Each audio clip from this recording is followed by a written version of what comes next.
Bismillahirrahmanirrahim. Assalamualaikum warahmatullahi wabarakatuh. Alhamdulillah, perkenalkan saya Albara, biasa dipanggil dengan Bang Bara di podcast PKS Pondok Aren Refresh. Kali ini kita akan kedatangan tamu dari salah satu CAD kita, calon anggota Dewan DPRD Kota Tangerang Selatan, Dapil Kecamatan Pondok Aren. Beliau adalah Pak Haji Edi Nasirun. Mari sama-sama kita bincang-bincang dengan beliau. Assalamualaikum Pak Haji Edi Nasirun. Waalaikumsalam warahmatullahi wabarakatuh. Masya Allah. Sehat Pak Haji Edi nih? Alhamdulillah sehat Alhamdulillah. walafiat. Boleh kita sapa juga dengan pemirsa yang ada di rumah Pak Edi. Assalamualaikum warahmatullahi wabarakatuh. Seluruh pemirsa PKS Pondok Aren dan seluruh lapisan masyarakat Pondok Aren, semoga sehat selalu, Amin. berkah kehidupannya, Amin. bahagia rumah tangganya. Amin. Masya Allah. Baru pembukaan udah doa kita nih. Insyaallah. Alhamdulillah Pak Haji Edi. Ya. Oke.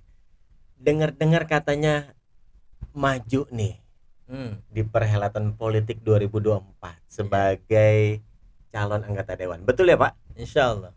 Masya Allah. Boleh dijelaskan mungkin itu nomor berapa, kemudian dapilnya di mana, istilahnya Pak? Masya Allah. Teman-teman semua, Bapak Ibu sekalian, masyarakat Pondok Aren, saya Haji Edi Nasirun.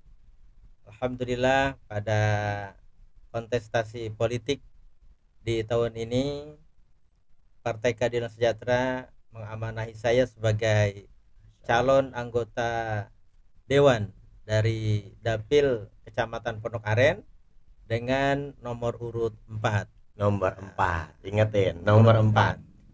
Oke. Oke, Pak Haji Edi. Ini kalau di PKS kan tadi bahasanya diamanahkan nih untuk maju. Ya.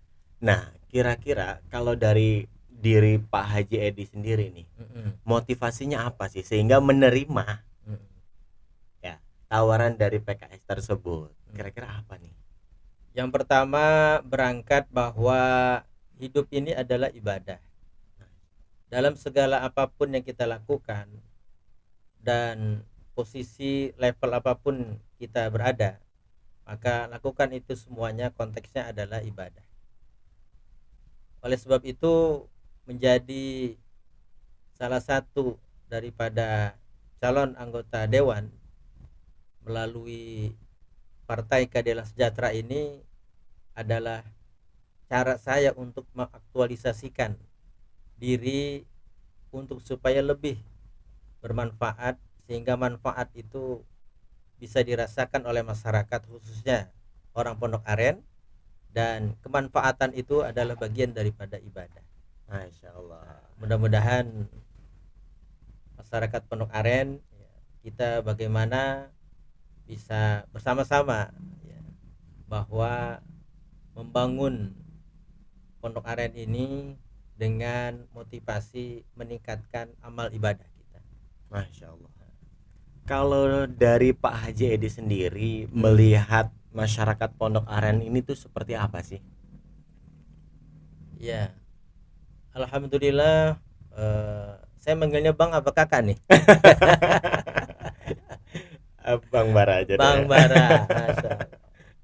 Ini Bang Bara, saya melihat pertama dari sejak tahun 2004 ya, saya tinggal di Puri Bintaro Hijau, Kelurahan Pondok Aren, melihat bahwa kondisi sosial masyarakat kita, terutama di level anak-anak muda, ini butuh perhatian, butuh bimbingan. Nah, di situ saya mulai bagaimana berinteraksi dengan masyarakat di mana tempat saya tinggal, sampai dengan berinteraksi dengan anak-anak muda. Dimulai saya menjadi pengurus masjid sampai diamanahkan menjadi ketua RW di lingkungan tersebut. Oleh sebab itu, masalah-masalah sosial kemasyarakatan, insya Allah saya Edi Nasirun paling tidak memahami apa yang mesti kita lakukan sebagai orang-orang yang ingin mengambil peran untuk perubahan dari anak-anak muda yang kita lihat sekarang ini butuh bimbingan. Ya, kita dekati mereka, kita lakukan pembinaan bimbingan kepada mereka menjadi anak-anak muda yang lebih bermanfaat bagi lingkungannya, minimal bagi dirinya sendiri, seperti itu. Oke. Orang tua ya kan, kita harapkan bisa lebih memberikan juga manfaat bagi keluarganya, bagi anak-anaknya dan lain sebagainya. Oke. Jadi Pak Haji Edi Nasirin ini sebenarnya sudah bermanfaat nih. Masya Allah. Sudah berkontribusi sebelum menjadi dewan, insya Allah, amin. Amin. Kalau gitu Pak Haji Edi, sebenarnya apa saja sih nih yang sudah Pak Haji Edi lakukan? Kontribusi apa saja tadi untuk memajukan masyarakat, khususnya tadi di level anak muda? Yang pertama yang pernah saya lakukan ya, itu bagaimana memberikan alternatif peningkatan life skill bagi anak-anak muda. Jadi kita pernah melakukan yang namanya pelatihan teknisi handphone bagi anak-anak muda. Ini menjadi bagian daripada merekrut anak-anak muda yang kita lihat setiap orang pasti hidupnya itu tidak lepas daripada handphone. Ya kan? Nah, saat seseorang itu punya HP rusak, maka teknisi handphone menurut data itu sangat sedikit. Sehingga gaya hidup konsumtif rusak beli ini membuat pemborosan. Maka kita melakukan pelatihan teknisi handphone, dan itu antusias daripada teman-teman kita, para remaja itu luar biasa gitu. Kita fasilitasi mereka, dan bahkan sudah ada beberapa katakanlah perusahaan ya, yang bisa bekerja sama dengan kita ya, menampung mereka, karena ternyata selama ini untuk menservis handphone itu ya butuh waktu, butuh biaya ya. Nah, kalau anak-anak kita yang bisa mereparasi sendiri, insya Allah itu lebih hemat. Itu yang pertama. Yang kedua, kita juga pernah memberikan mereka pelatihan cetak sablon. Ini kan dalam musim pemilu ini keterampilan mereka sangat dibutuhkan ya Kabara ya. Jadi pasar itu. Ya. Itu pernah juga kita lakukan. Sampai sekarang nih. Sampai sekarang. Wah. Jadi anak-anak muda ini juga kita berikan bagaimana mereka memiliki kemampuan untuk menjual produk-produk yang mungkin mereka punya ya, dengan pelatihan digital marketing. Jadi anak-anak muda sekarang, generasi atau Gen Z ini kan sebetulnya butuh sesuatu yang mudah mereka jangkau dengan kehidupan sekarang. Apa-apa memang serba online ya kan, sehingga dengan digital marketing ini mereka bisa memasarkan produk-produknya itu dengan mudah, dan dari mana saja itu bisa gitu. Itu bagi anak-anak muda. Kita juga melakukan beberapa kegiatan ya, ada outbound ya di beberapa tempat ya, untuk bagaimana mereka bisa lebih juga dekat dengan alam. Ada kolaborasi di antara diri mereka ya, satu dengan yang lainnya, sehingga terbentuk jiwa sosial di kalangan anak-anak muda. Oke, jadi ya karena emang anak muda itu energinya besar ya. Betul. Sayang sekali kalau tidak diarahkan untuk potensi-potensi yang memang sebenarnya bisa bermanfaat. Iya. Baik, luar biasa ini ya. Sebenarnya ketika kita mempunyai niat yang baik, kita ingin melakukan usaha yang baik, sebenarnya kan ya tidak semudah membalikkan telapak tangan ya. Betul Kabara. Pasti ada tantangan-tantangannya. Betul. Apalagi nih kan Pak Haji Edi kan sudah siap untuk ya jadi calon anggota dewan. Yeah. Mudah-mudahan nanti betul-betul jadi anggota dewan. Amin. Apakah sudah siap misalkan tadi dengan tantangan-tantangan yang ada untuk memajukan masyarakat itu? Kira-kira tantangan apa saja dan bagaimana sih solusinya yang bisa diberikan? Kalau kita bicara sesuai dengan karakteristik daerah pemilihan saya, kan kita di dapil 5 Kecamatan Pondok Aren ya, Oke. Kabara ya. Ada berapa kelurahan nih? Itu ada 11 11 kelurahan Kabara. kelurahan. Jadi Kecamatan Pondok Aren ini itu luas wilayahnya kurang lebih 6.900-an kilometer persegi dengan jumlah penduduk sekitar 697.767 orang.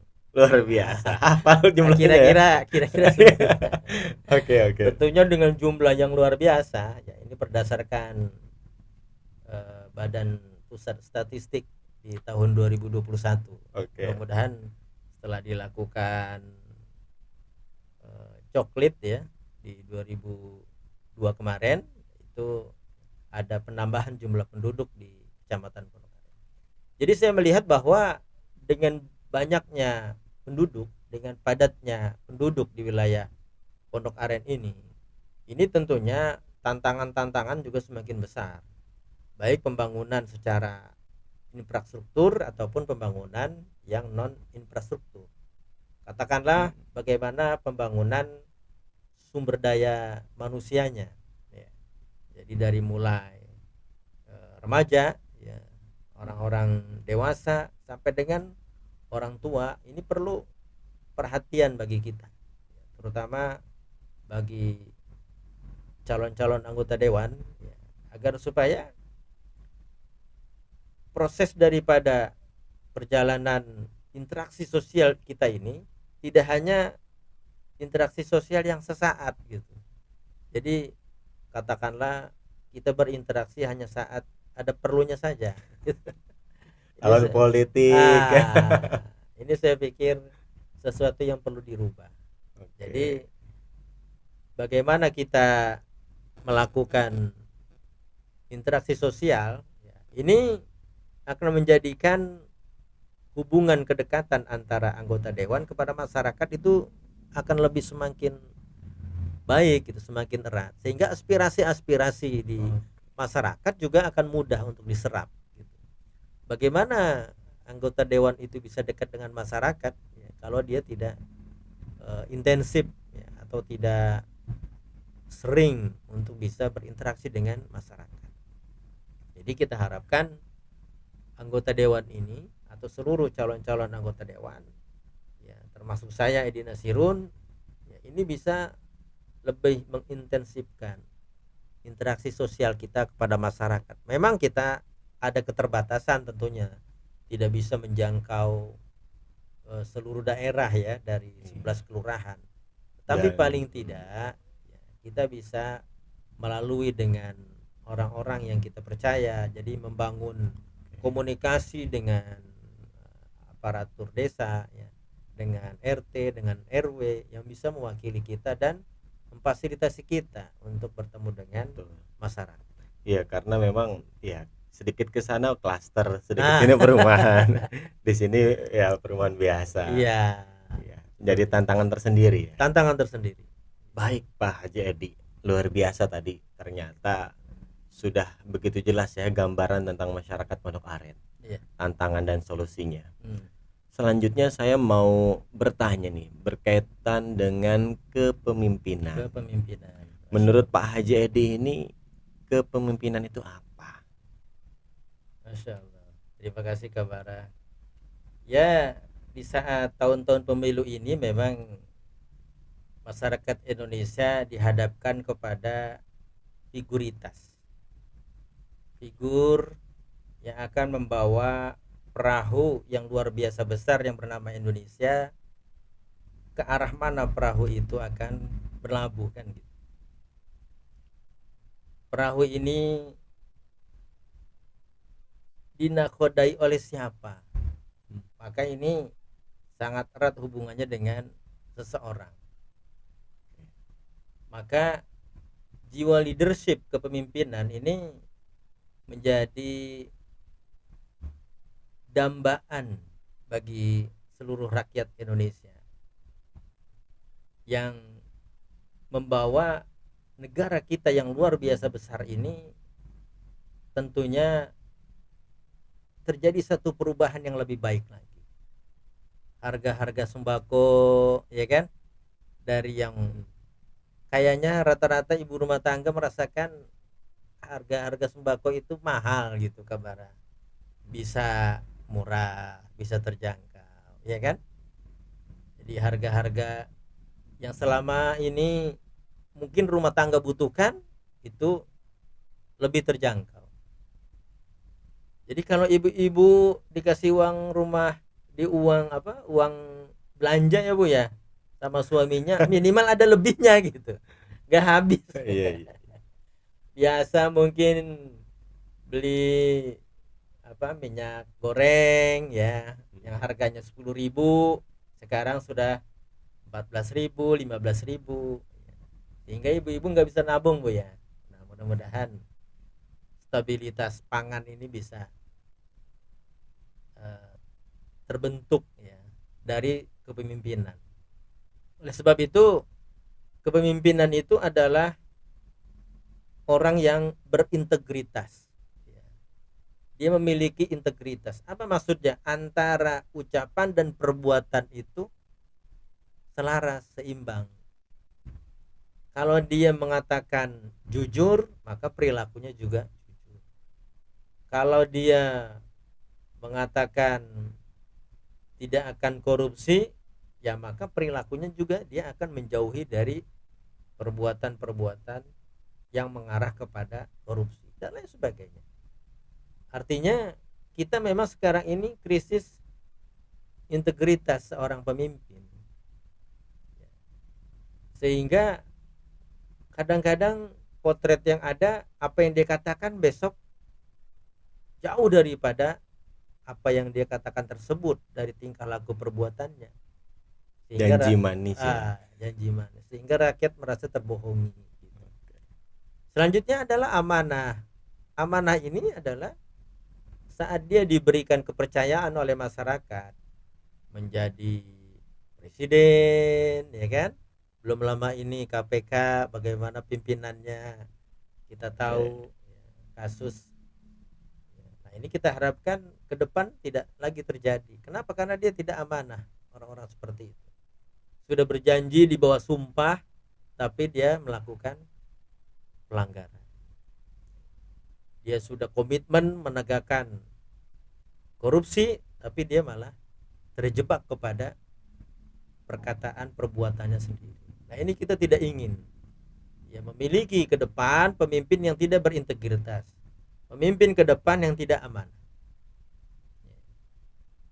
Yang ketiga adalah dia menjadi problem solver, menjadi orang-orang yang di tengah-tengah masyarakat saat ada masalah, ya dia paling tidak memberikan solusi, bukan malah menjadi orang yang memperburuk kondisi gitu. Jadi dia apa sih yang dikeluhkan oleh masyarakat sekarang ini? Harga sembako mahal, lapangan pekerjaan sulit diakses oleh anak-anak muda. Saat orang sakit BPJS, ya fakta realita di lapangan kan ternyata BPJS ini masyarakat rata-rata sepertinya sulit gitu untuk dapat kamar, untuk dapat pelayanan kesehatan dengan cepat.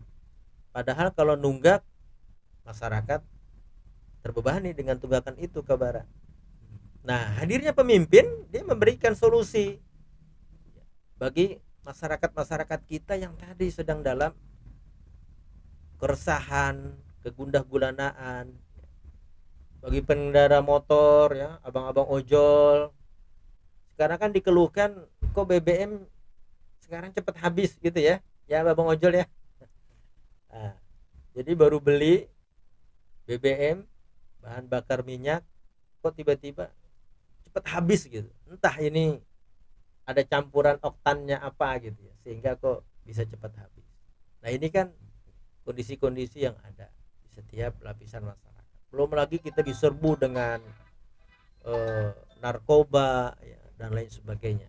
Nah, ini Bang Bara yang kita harapkan ke depan, pemimpin menurut saya adalah yang berintegritas, yang memiliki amanah dan menjadi problem solver di tengah-tengah masyarakat. Luar biasa. Kita membutuhkan pemimpin seperti itu. Insya Allah. Iya. Baik Pak Haji Edi. Hmm. Jika dalam hitungan persen, Ya. kira-kira nih kita mau tanya, Pak Haji Edi Nasirun ini yakin berapa persen untuk jadi dewan? Nah, Gimana nih? Silakan.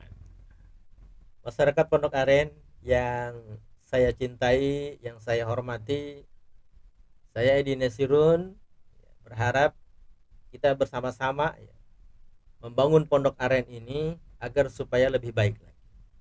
Pembangunan yang sudah baik kita tingkatkan supaya lebih baik lagi. Kita akui bahwa yang baik sudah ada dan yang belum baik kita tingkatkan menjadi baik, dan yang baik kita tingkatkan lebih baik, seperti kesehatan, pangan, lapangan pekerjaan mudah diakses ya. Ini kan adalah bagian daripada keinginan-keinginan masyarakat di wilayah Pondok Aren. Saat PPDB ya, ini seringkali terjadi ya, kekisruhan orang tua ya, tidak bisa mengakses sekolah-sekolah negeri padahal dia berdomisili di sekitar sekolah-sekolah itu. Ada apa ini? Nah, ini kita harapkan ke depan semacam itu tidak terjadi. Maka saya Edi Nasirun paling tidak mengajak orang-orang Pondok Aren ya, encang-encing, nyak babe, mas, mbak gitu. Pak Le, bule semuanya, untuk bagaimana kita membangun bersama Pondok Aren ini. Ya mudah-mudahan lah dari sekitar 200 ribuan lebih ya, hampir 300 ribuan lebih orang Pondok Aren ini paling tidak bisa memilih Edi Nasirun dari PKS nomor urut 4 untuk DPRD Kota Tangerang Selatan 10.000 orang insya Allah. 10.000 orang, luar biasa targetnya. 10.000 orang. 10.000 orang. Amin, amin ya rabbal alamin. Oke. Selanjutnya, jika insya Allah, jika Amin, ditakdirkan amin, terpilih nih, Amin. oke, kemudian menjadi anggota Dewan DPRD Kota Tangsel, Tangerang Selatan, Ya. kira-kira apa yang akan dilakukan? Walaupun kita sudah tahu nih, sebelum jadi dewan aja manfaatnya udah banyak. Tapi ketika jadi dewan, kira-kira apa saja yang bisa dilakukan untuk lebih luar biasa kebermanfaatannya? Masya Allah. Ini tentunya menjadi sebuah harapan ya bagi masyarakat dan sebuah cita-cita bagi saya, bahwa tadi kita berlandaskan semua ini adalah ibadah. Jadi kalau semuanya ibadah, insya Allah akan menjadi mudah. Itu kabar ya. Menjadi mudah dan Menjadi tidak stres mudah ya. Dan tidak stres. Apabila tidak jadi. Ya. Karena katanya banyak caleg gagal tuh stres gitu. Ya. Karena landasannya itu bukan ibadah. Bukan ibadah. Bukan ibadah. Oke. Jadi sesuatu itu kalau didasari dengan landasan ibadah, maka itu menjadi mudah dan indah. Mudah Gitu. dan indah. Mudah dan baik indah. suka maupun duka. Baik suka Luar maupun biasa. duka. Jadi mudah ya prosesnya, karena kita semuanya gantungkan hanya kepada Allah, Allah yang akan kasih jalan semuanya itu. Indah apapun hasilnya, kita bagi seorang muslim ya teman-teman semua, karena pada hakikatnya tugas kita adalah ikhtiar. Saya Edi Nasirun hanya berikhtiar semaksimal mungkin. Maka apapun hasilnya ya kita harapkan semua ada di dalam kekuasaan Allah ya, dan itu kita syukuri, maka akan terasa indah gitu di hati juga. Mudah-mudahan tidak sampai ada ganjelan, walaupun kita lihat di media sekarang ini beberapa daerah sudah membuat rumah sakit jiwa untuk menampung para caleg-caleg yang stres. Oke. Ternyata memang fenomenanya ada. Maka saya mengajak Edi Nasirun dari Pondok Aren, teman-teman CAD semua ya, landasi niat kita sebagai caleg ini dengan ibadah. Luar Ya, biasa. baik kita Muslim, ya, Anda Kristiani, ya, Anda Hindu, Anda Buddha, ya, maka niatkan semuanya dengan ibadah. Maka insya Allah akan mudah dan indah. Oleh sebab itu, harapan-harapan saya karena didasari dengan ibadah ini, maka yang pertama kita akan koordinasi karena anggota dewan ini kan adalah bagian daripada masyarakat. Betul. Kita berkolaborasi dengan perangkat desa, kita berkolaborasi dengan RW, dengan RT, dengan Pak Camat. Apa yang kita kolaborasikan? Pertama adalah peningkatan pembangunan infrastruktur yang ada di wilayah, terutama dapil saya, wilayah Kecamatan Pondok Aren. Apa yang belum kita sentuh itu. Maka kita melakukan sebuah kolaborasi pertemuan ya untuk menyerap aspirasi di wilayah di mana kita berasal, daerah pemilihan kita, ke RT, ke RW, apa yang mereka butuhkan. Itu yang pertama. Yang kedua adalah pembangunan ekonomi gitu. Kita bisa melihat data-data berapa jumlah pengangguran yang ada di wilayah kita. Kecamatan Pondok Aren ya, di 11 kelurahan yang lain ya, dari mulai Pondok Betung, Pondok Karya, ya, Joramangu Timur, Joramangu Barat, ya, Pondok Aren, ada Pondok Jaya, Pondok Kacang Timur, Pondok Kacang Barat, Pondok Pucung, Perigi Lama dan Perigi Baru. Luar biasa. Nah, Udah hafal ya. maka kita bisa berkolaborasi dengan mereka, Betul. menyerap aspirasi-aspirasinya terkait dengan pembangunan ekonomi. Sehingga ujungnya adalah pemberdayaan UMKM ke Bara. Nah, jadi kita harapkan usaha mikro ini ya, kecil dan menengah ini kita bisa jadikan sebuah role model di wilayah kita. Bentuknya bagaimana untuk kita memotivasi mereka? Ya, bisa jadi kita jadikan event. Ya, event-event untuk mendorong UMKM ini bergerak. Contoh, ada pameran UMKM misalnya di tingkat kelurahan. Usaha-usaha apa saja yang ada di masyarakat kita ya. Sekarang kan orang jualan tidak butuh tempat, ya kan? Tidak hanya sekedar tempat. Orang bisa dari mana saja bisa berjualan ya. Juga dia berjualan tidak perlu membuat atau memproduksi. Dia bisa menjadi reseller. Dia bisa menjual produk orang lain. Nah, gitu. Nah, skill seperti ini kita tingkatkan di kalangan masyarakat kita. Itu yang pertama. Yang kedua adalah kita lihat bahwa anak-anak muda kita ini begitu banyak, begitu besar populasinya. Dan mereka adalah generasi penerus kita. Mereka adalah generasi yang akan menjadi orang yang mendapatkan amanah bagi pembangunan selanjutnya. Pemegang tongkat estafet baik itu di pemerintahan, ya kan, sampai dengan tingkat kepemimpinan di tengah-tengah masyarakat kita. Maka anak-anak muda ini jangan sampai lost control dari kita, lost control dari pemerintah. Mereka harus kita arahkan. Jadi Karang Taruna ini kita adakan pembinaan yang bersifat intensif, bukan hanya sekedar ada program tahunan saja. Iya. Ada anggaran turun, ya kan?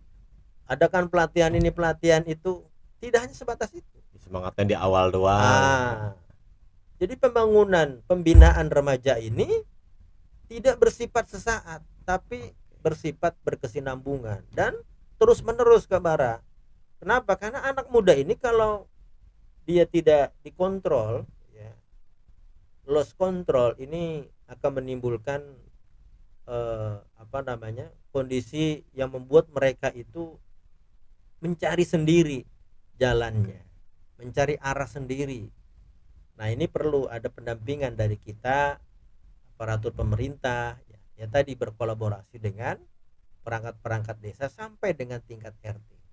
Jangan kita salahkan anak-anak kita kalau terjebak narkoba, ya kan, pergaulan bebas, putus sekolah dan lain sebagainya. Ini adalah kita orang-orang dewasa yang memiliki saham di situ yang kurang peduli. Nah, kalau sekarang sudah peduli, kita tingkatkan kepedulian kita. Dengan apa tadi? Pembinaan kepada mereka yang bersifat intensif. Kita bisa bekerja sama kok dengan masjid, ya kan? Remaja-remaja masjid sekarang sudah banyak. Kita bisa bekerja sama kok dengan karang taruna. Kita berdayakan mereka, kita ajak, kita serap apa yang mereka butuhkan. Gitu. Nah, ini adalah menjadi sebuah solusi bagi kita, ya. Nah, saat Allah kasih amanah kepada saya, ya, saya akan concern gitu kepada anak-anak remaja. Luar Ya. biasa. Jadi kita ajak mereka, kita serap aspirasi mereka, apa yang selama ini mereka inginkan. Kadang-kadang anak-anak kita ini setelah lulus kuliah mereka bingung, saya mau kerja di mana. Ya, Tangerang Selatan, terutama Kecamatan Pondok Aren, saya kalau keliling saya lihat banyak sekali peluang-peluang yang bisa mereka raih untuk paling tidak menjadi pemasukan buat mereka, gitu. Apalagi wilayah kecamatan kita ini Pondok Aren, ya, ini peluang-peluang bisnis ini cukup besar. Sentra-sentra bisnis itu sangat besar, ya kan? Nah, ini kurang kita melakukan sebuah interaksi kepada anak-anak kita. Yang ketiga, ya, adalah bagaimana kita membangun masyarakat kita ini secara pembangunan mental spiritual, pembangunan sumber daya. Nah, ini tentunya memang sekali lagi butuh kerjasama di antara kita. Jadi kita mulai dengan pendidikan, Kak Bara. Jadi Pondok Aren ini kan basis-basis pendidikannya luar biasa. Membawa dampak apa kepada lingkungan Pondok Aren? Kan gitu. Kita punya 2 kampus, ada kampus STAN, ada kampus meteorologi, kampus Di Pondok Betung itu. di Pondok Betung itu. Nah, ini kita bisa bekerja sama dengan mereka. Kita bisa berkolaborasi dengan mereka. Apa yang bisa mereka lakukan di wilayah kita? Saya lihat misalnya saat mereka ada tugas-tugas kemasyarakatan, kenapa enggak yang dekat dulu gitu? Kita enggak kerjasama, ya kan? Sehingga yang STAN mungkin jiwa entrepreneurnya bisa diserap oleh anak-anak muda kita, kan gitu. Ilmu manajemen keuangan mereka bisa diserap oleh pelaku-pelaku usaha kita. Contoh realnya ya bagaimana membuat laporan pajak yang efektif, nah, misalnya begitu, ya kan? Sehingga masyarakat kita di Kecamatan Pondok Aren ini itu bisa membuat laporan usaha, laporan pajak yang sederhana seperti itu. Kenapa? Ya karena semua ini adalah dari kita dan juga nanti manfaatnya buat kita juga pajak itu. Lalu sekolah-sekolah yang begitu banyak di lingkungan kita Pondok Aren, ya, ini juga memberikan dampak apa kepada masyarakat kita. Nah, kita lihat ya, banyak sekolah-sekolah yang bertaraf nasional, banyak sekolah juga yang bertaraf internasional. Ya. Ini output dan input bagi masyarakat sekitar apa? Interaksi sosial kepada masyarakat sekitar itu apa? Ya kan?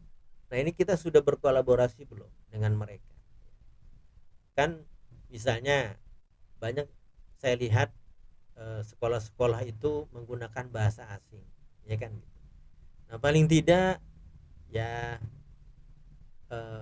adalah dari kalangan mereka begitu ya, yang mengajarkan anak-anak karang taruna kita bahasa asing, misalnya seperti itu. Ya.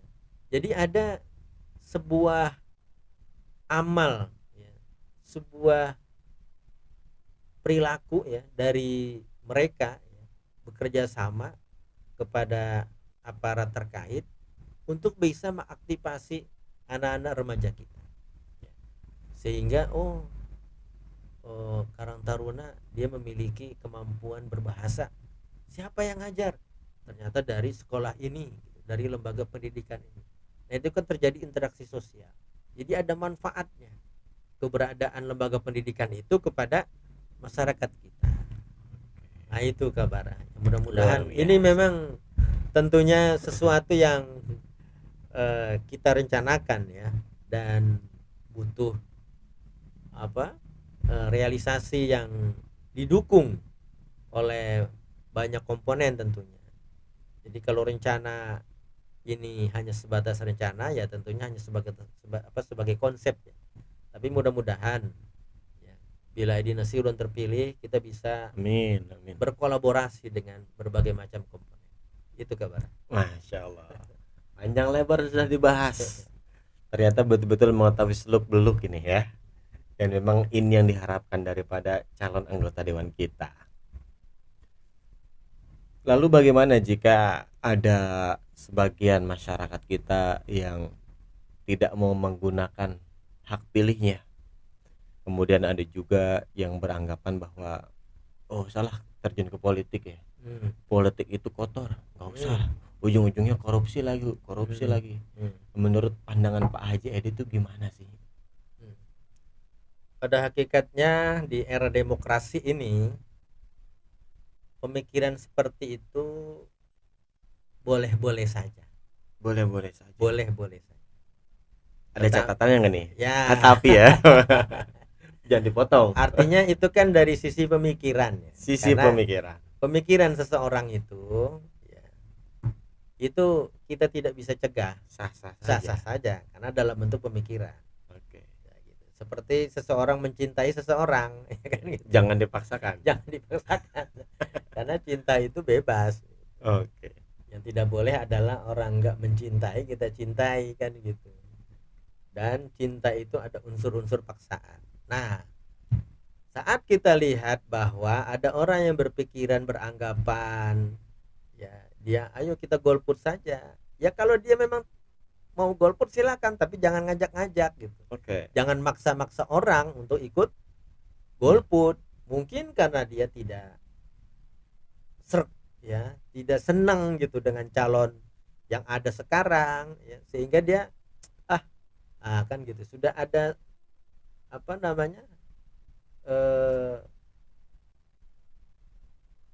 ganjelan di dalam hatinya gitu ya. Dia sudah antipati duluan kepada calon-calon tertentu. Maka ya kalau dia memang mau melakukan pemikiran seperti itu, jangan ajak-ajak orang lain gitu. Kalau ada orang beranggapan bahwa politik itu kotor ya, nah masyarakat Pondok Aren, Bapak Ibu sekalian ya, adik-adikku sekalian, teman-teman sekalian, bahwa saya melihat selama ini yang beranggapan bahwa politik itu kotor ya adalah karena mereka orang-orang yang pesimis. Ya. Kita berada di NKRI, Negara Kesatuan Republik Indonesia, yang memang negara kita adalah negara yang berasaskan Pancasila, Undang-Undang Dasar 1945, di mana itu semua diatur dengan jalur-jalur politik gitu. Kepemimpinan presiden kita itu semua prosesnya adalah proses politik. Nah, kita tidak bisa mengatakan bahwa orang yang di politik itu semua kotor, nggak bisa. Kita nggak bisa menjustifikasi seperti itu gitu. Kalau ada di antara kita yang berpandangan seperti itu, ya boleh-boleh saja, tapi jangan paksakan ya kepada orang lain untuk beranggapan yang sama kepada Anda. Itu nggak boleh. Jadi saya melihat bahwa harapan ini harus kita kedepankan. Harapan apa? Harapan perubahan. Oke, kalau sekarang kondisi kita belum baik, maka kita orang yang baik harus berada di dalam jalan untuk mengambil bagian untuk perubahan ke arah kebaikan itu gitu.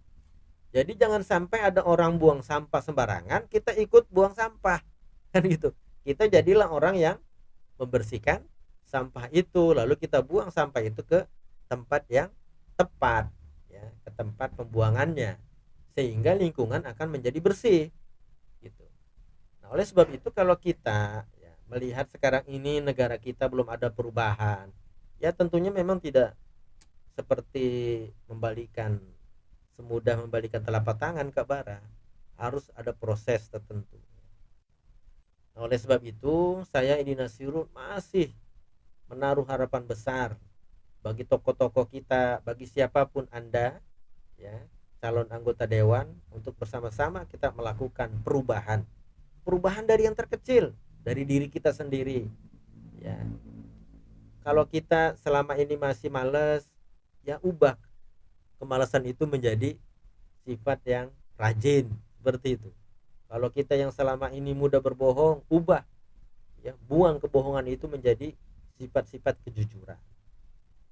Kalau kita selama ini mungkin sering memperdaya orang gitu, maka jangan kita ulangi perbuatan-perbuatan seperti itu. Jadi sifat-sifat buruk ya, ibda binafsik, mulai kebaikan dari diri kita sendiri. Jadi kebaikan, yang buruk-buruk kita tinggalkan. Tengah-tengah masyarakat kita ya, kita menjadi agent of change. Apa itu kabar? Nah, menjadi agen perubahan. Bahasa orang Pondok Aren itu anasirut taghir, menjadi agen perubahan. Jadi kita menjadi agen-agen perubahan, ngajak orang untuk berubah dari yang gak baik menjadi baik. Nah ini teman-teman remaja, kalau ada teman-teman kalian ngajak ke arah, oh kayaknya ini gak baik, ke arah narkoba, jangan mau ya. Justru orang yang mengajak kita ke narkoba atau ya perbuatan yang gak baik, kita kasih nasihat kepada dia. Watawa sobil haqq watawa sobis. Kita ajak kepada kebaikan, jangan kita ikut, nggak boleh. Ya. Bapak ibu yang suka mengunjing, nah nih di medsos ya kan. Ya, ubah kebiasaan-kebiasaan itu. Lalu kita tingkatkan di level RT, di level RW kabar, di level kelurahan ya. Kita buat kegiatan-kegiatan yang positif, kita ramaikan lingkungan-lingkungan kita itu dengan kegiatan-kegiatan yang lebih baik, yang lebih bermanfaat. Nah, bagi anggota-anggota dewan, tentunya tugas kita jauh lebih besar, karena kita membuat kebijakan di wilayah kita. Nah, gitu. Dengan kebijakan itulah kita bisa merubah. Ya, dengan kebijakan itulah kita bisa membawa perubahan bagi masyarakat kita. Ya, jadi frame pemikiran politik itu kotor, kita ubah dengan kesantunan kita, gitu. Artinya apa? Janji harus ditepati, kan gitu. Nah, ini kadang-kadang masyarakat kemarin datang hanya saat ada perlunya. Nah, kadang-kadang teman-teman yang jadi dewan udah jadi lupa. Nah, itu kan dia ada pengingkaran janji, sehingga wajar masyarakat tadi mengatakan politik itu tidak baik, politik itu ingkar janji, politik itu kotor. Nah, kita ubah dengan sikap dan sifat kita untuk merubah itu. Baik. Kalau sudah janji, ingat, usahakan tepati gitu ya, jangan diingkari. Nah, karena masyarakat menilai kita gitu kabar. Masya Allah, luar biasa. Kita beri tepuk tangan dulu untuk Pak Haji Edi Nasirun. Baik, tidak terasa nih kita sudah cukup lumayan ya. Masya Allah, bincang-bincang kita nih. Saya sih nanya sebentar, jawabnya panjang. Oke, sebelum kita tutup nih Pak Haji Edi Nasirun, dipersilakan untuk kalimat ajakan ya untuk para masyarakat khususnya di Kecamatan Pondok Aren tentunya yang menjadi dapil. Dipersilakan. Bapak, Ibu, encang-encing, nyak babe, teman-teman remaja semuanya, negara Kamerun letaknya di Afrika Tengah. Cakep. Pilih Edi Nasirun, insya Allah Pondok Aren menjadi berkah. Amin. Encang-encing, nyak babe, teman-teman semuanya, Mas, Mbak ya. Hujan turun di malam Kamis. Yang milih Edi Nasirun, insya Allah orangnya manis-manis. Waduh. Maka saya Edi Nasirun, calon anggota Dewan Daerah Pemilihan Pondok Aren nomor urut 4. Berharap sekaligus mengajak Bapak Ibu, Mbak, Tante, Om, teman-teman semuanya, ya, Bapak Ibu, mari kita bersama-sama membangun Pondok Aren dan menjadikan Pondok Aren ini sebagai role model untuk daerah-daerah yang lain. Dan saya doakan semoga Bapak Ibu terketuk hatinya saat nanti tanggal 14 Februari 2024 di bilik suara kertas warna hijau, Bismillahirrahmanirrahim, dibuka, dipilih, dan yang keempat dicoblos. Oke, dari Partai Keadilan Sejahtera. Partai Keadilan Sejahtera. Kertas warna hijau. Kertas warna Assalamualaikum warahmatullahi wabarakatuh. Waalaikumsalam warahmatullahi wabarakatuh. Alhamdulillah. Ya, semoga apa yang dicita-citakan oleh Pak Haji Edi Nasirun Amin, amin. tercapai. Karena kita tahu tadi cita-citanya insya Allah untuk kebermanfaatan kita semua. Segala niat baik kita semoga dikabulkan oleh Allah Subhanahu wa taala. PKS, Partai Keadilan Sejahtera, PKS-nya nomor 8 partainya. Dan calegnya ada Pak Haji Edi Nasirun nomor 4. Nomor 4. Jangan lupa tanggal berapa? 14 Februari 2004. 2024. 14 Februari 2024. Oke deh. Terima kasih Pak Haji Edi Nasirun. Sama-sama kabar. Oke. Terima kasih juga untuk pemirsa yang menonton di channel YouTube PKS Pondok Aren di podcast PKS Pondok Aren Refresh. Assalamualaikum warahmatullahi wabarakatuh. Waalaikumsalam.